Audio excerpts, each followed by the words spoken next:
Today is November 1st in the year 2006. I'm Karen Herman with the Archive of American Television. It is my great pleasure today to be interviewing Regis Philbin here in New York City. Okay. We're going to start right from the beginning. What was your name at birth?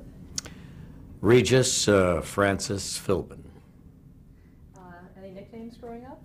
No, Regis was a difficult name. I was named after a high school here in New York City, Regis High School. My father went to that school, liked the name, and I guess that's how I wound up with the name. And then later on, my confirmation name was Xavier, so it's Regis Francis Xavier Philbin. When were you born? August 25th, 1931. Where? Here in New York City, right across the street, incidentally. About, I don't know, 8 blocks from here.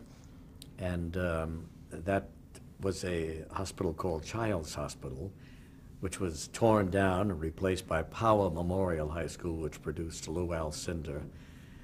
And then it's now a high-rise building. Where did you grow up? I grew up in the Bronx. How did growing up in the Bronx influence your style? Well, you know, it was a happy time. It was in the 40s, 50s. People laughed in those days. And, gee, we had a wonderful time. There was no drug culture. And there was no television, really, in those days. So we just relied upon each other for whatever amusing situations came up. And so we grew up there right at the corner of Holland Avenue and Morris Park Avenue, right near my grammar school, which was Our Lady of Solace. And there was a candy store across the street. And that's where we hung out every night of our lives, at that candy store on that corner. Did you know what you wanted to be when you grew up? My uncle was a publicity man for CBS, and he handled Arthur Godfrey, the radio show, and Edward R. Murrow as well. And so I was kind of connected to the business through him. Not that I ever told him I wanted to be a part of it, but I was always anxious to hear the stories he could tell me about the family that Godfrey created around him for that radio show. And but I never thought in a million years that I would be able to do anything in front of a camera or a microphone. So I really never thought of that. I didn't know what, frankly, I was going to do with my life. Who were your influences as an entertainer? Were there certain ones? Well, through the years, I like everybody else, enjoyed the Ed Sullivan Show, Phil Silvers, the Texaco. Martin and Lewis I loved. I went to see them on my high school prom at the Copacabana here in New York City, the most famous nightclub of them all. And there we sat, and out came these 2 guys, and one looked beautiful and sang, you know, gorgeously, and the other guy was so funny, and it was just a wonderful night. And I never thought, even then, that I could ever duplicate or come close to what they were doing, entertain people.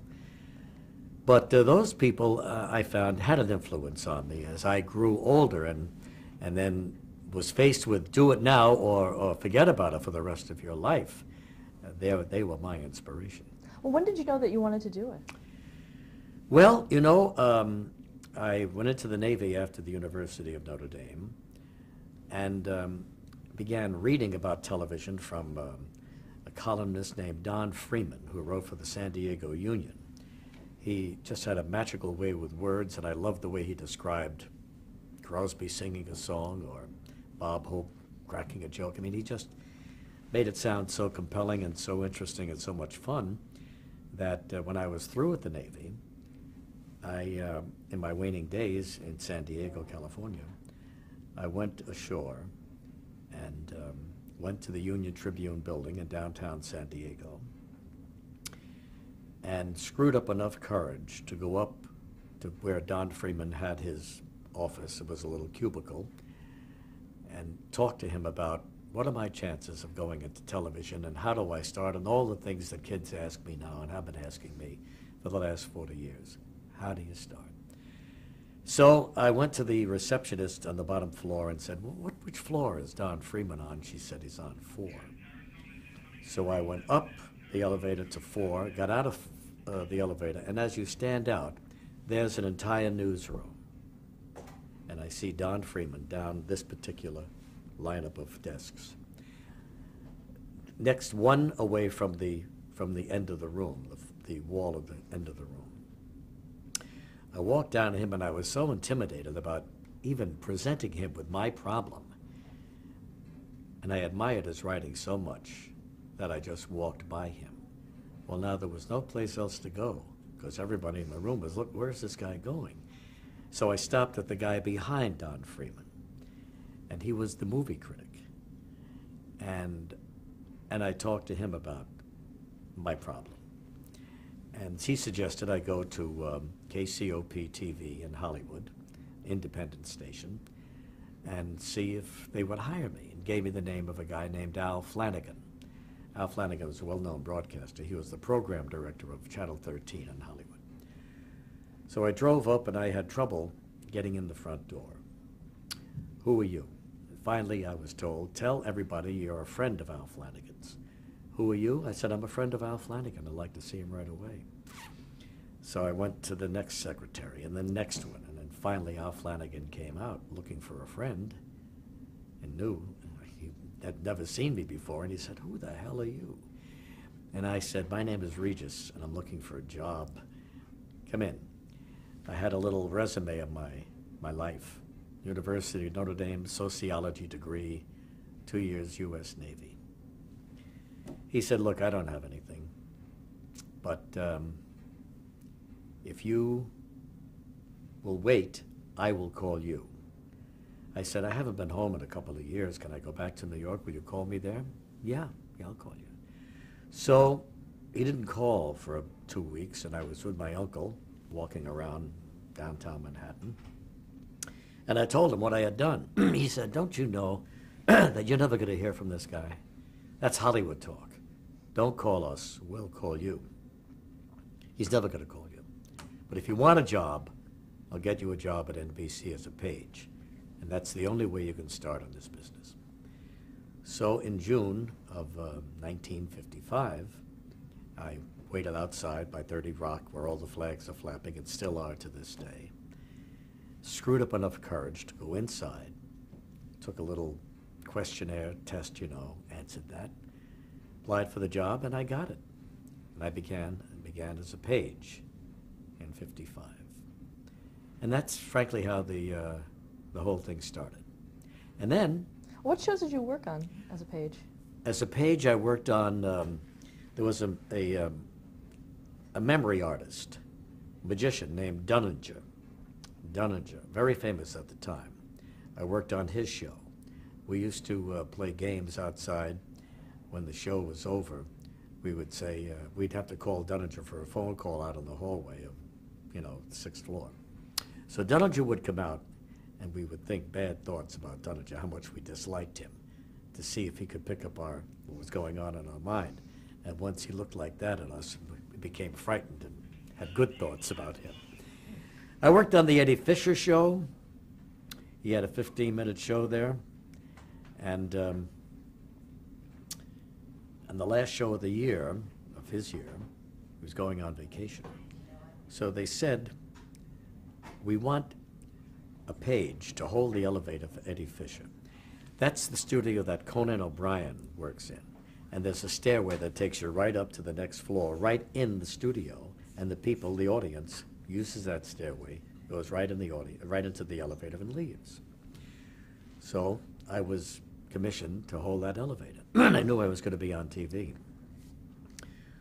So I went to the phone on the 6th floor, and I called my mother in the Bronx, and I said, I'm going to be on television. You're going to actually see me on TV. Okay, she said. I was very excited about being seen on TV. So Eddie Fisher came out, and they figured the kids would mob him after his last song as he worked his way up the elevator, up the stairway to the elevator, and I would be holding the elevator, and that's exactly what happened. He got mobbed, and I'm holding the elevator, and he finally makes it to the elevator, and he jumps inside, and I let the door go, and it closes. But I was seen on TV. So I ran down to the 6th floor. He was on the 7th floor. Called my mother again. I said, Mom, did you see me on TV? Did you see me on TV? She said, yeah. But where was Eddie going on vacation? My mother. Where was Eddie going on vacation? Anyway, there were some terrific shows, and also the Steve Allen had the Tonight Show at the time. And it wasn't at NBC. We have to walk down to 44th Street, the Hudson Theater it's called. And I did the second balcony. I would seat the people there, and I would stay up there until the people came in and watch them rehearse. And Steve Allen had a wonderful repertory team. Louis Nye and Bill Dana, Tom Poston, Steve and Edie were the singers, and Steve, of course, was so talented, played the piano. It was really wonderful. But I stood up there and became even more frightened about the whole prospect, because these people were so superbly talented, and I didn't know what my talent was or could be. So that was my introduction to it all. And then, after about 6 weeks of being a page, Al Flanagan called me from Hollywood. He said, I got a job. Come on out here, you can have it. So I flew out and took the job as a stagehand at Channel 13. In those days, it was a live station other than playing a few movies. A lot of commercials were live. It meant setting up 12 rooms of Hub furniture in Los Angeles, you know, a low-price discount furniture dealer. And Sam Benson would run through pointing out things, $20 here, $19.95 there. But it meant setting that up and then tearing it all down and carrying it back to the prop house. And at night, I would write little critiques of the programming. I see, unconsciously, I was aiming towards that, but afraid to really say this is what I wanted. So I would write funny little reviews of whatever programming they had, and I would thumbtack them up around the station late at night. And of course, they were the talk of the station. Who is this guy writing this stuff? Finally, got back to Flanagan that it was me. So he brought me in. He was a tough guy, an old Marine, and he chewed me up, spit me out, and then he said, but you can write. So I'm going to give you a job writing Baxter Ward's news. Baxter Ward was one of the newscasters in Los Angeles. But you'll have to keep driving the truck around town, delivering film to all the studios in Hollywood, the film that they would use.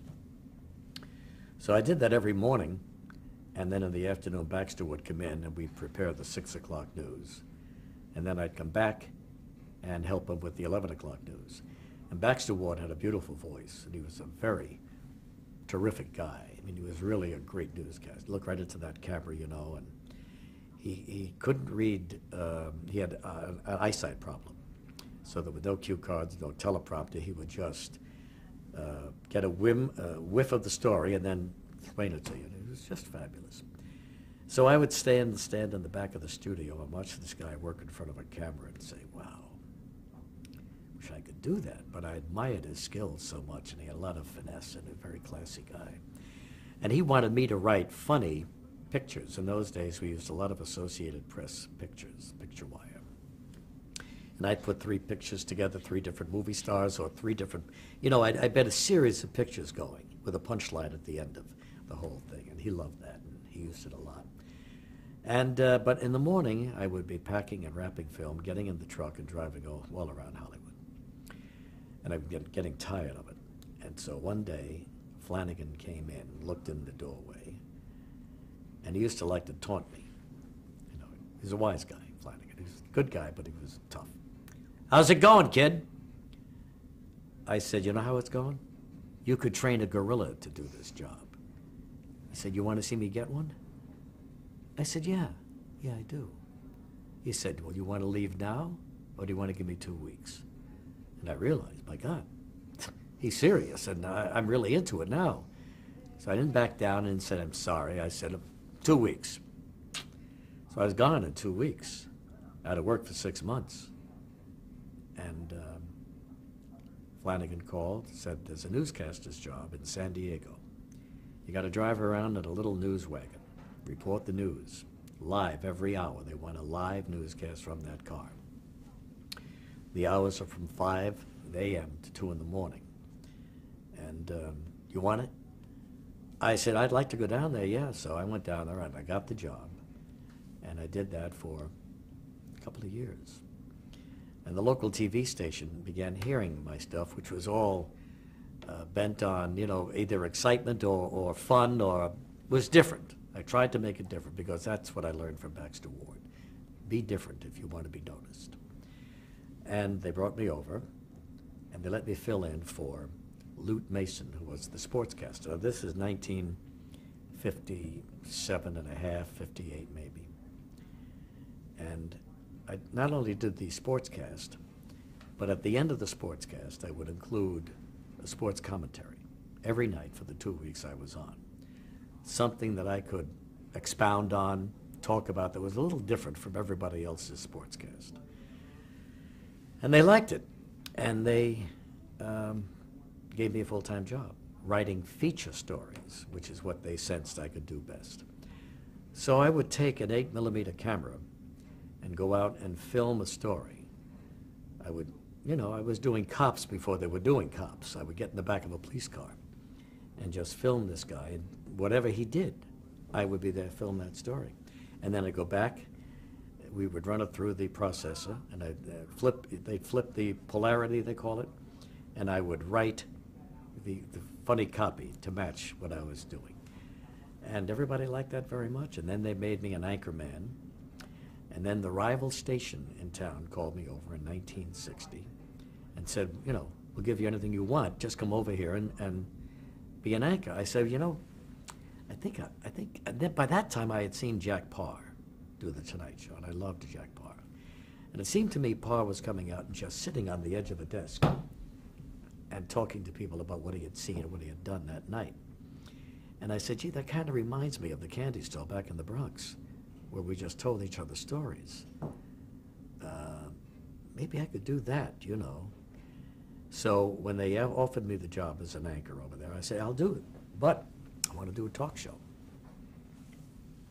Okay, just come over. So I did the anchoring for a year, and it was kind of a big hit. And then I went back to them and said, what about that talk show? Okay, you got it.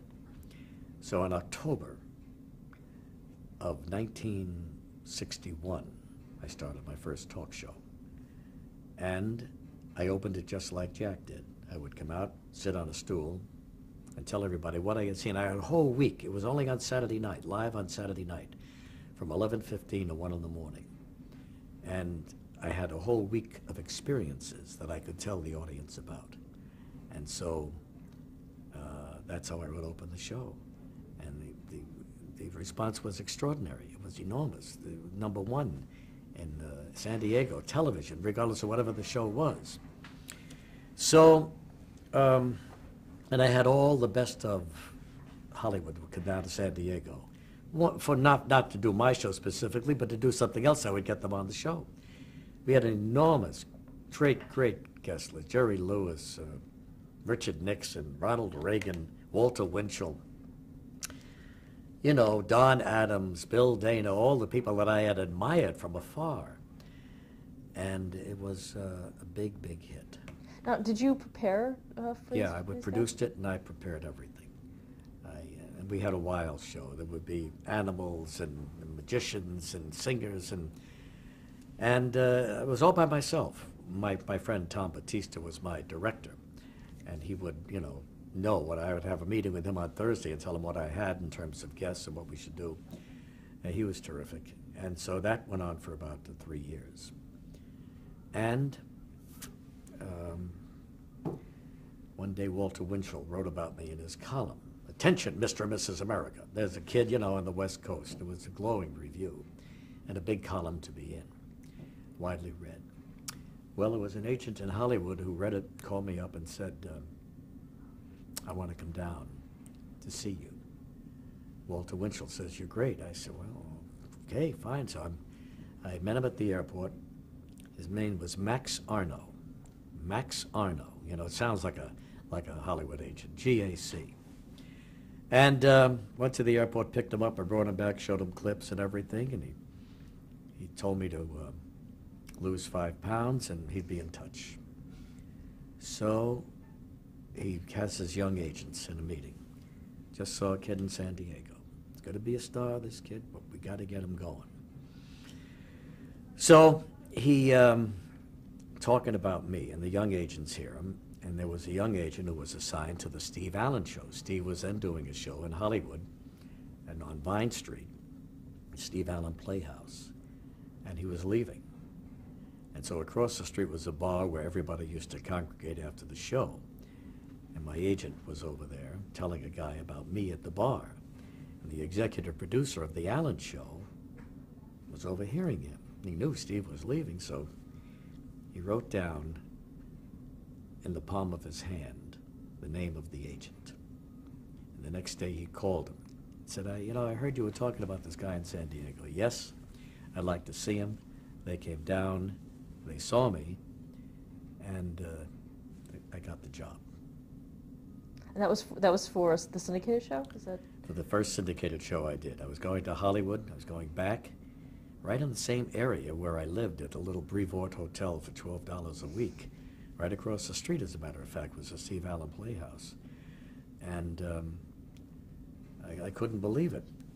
And I was live in San Diego, and I produced it myself. And suddenly I was thrown into Hollywood with associate producers and writers, Stan Burns and Mike Malma, two terrific, great writers for Steve. But I didn't know how to tell a joke. That wasn't me. I would just tell you a funny story about what I had done, who I had seen, but jokes were different. Were you able to do that on this show at all? On what show? On the syndicated show, were you able to? Well, that's what they wanted me to do, but they were on a 2-week tape delay. So if I told everybody how I saw the Academy Awards last night, it'd be on 2 weeks later. So I was trapped, and I simply could not handle it, and show went off.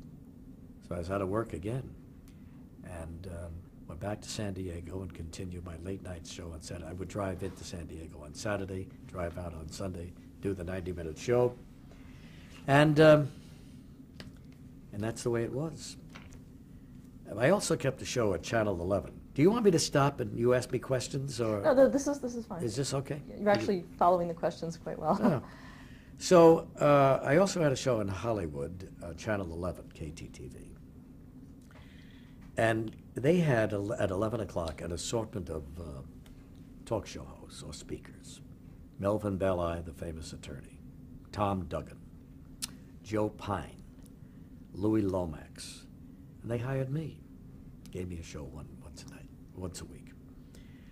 And I had on a guy who was a sort of a faith healer, doctor from the Philippines, who just by touching the person who was ill could cure them of anything. Well, the guy was so convincing, and it had to be performed in the jungles of the Philippines in front of a roaring fire. And sure enough, he had a lot of American tourists going over there to participate. The guy was so convincing that Joe Pine, who was suffering from cancer, said, "Who is this guy? I got to get to him." I said, "Joe, I tell you what. I'll set you up, but when you come back, you're a guest on my show first." Okay, yeah, sure, whatever. So Joe Pine goes and thinks the guy's a total phony and doesn't participate, but comes back. I get Joe on my show, and I'm talking to him, and it turned out to be a great interview. Joey Bishop is watching the show. And Joey Bishop is starting his own talk show in 1967 on the ABC network. And so he is being besieged by disc jockeys and comedians and everybody who wants to be the second banana. It never occurred to me to be the announcer on any show because I had been doing talk shows. He saw the interview and he said, "Come in, I want to talk to you."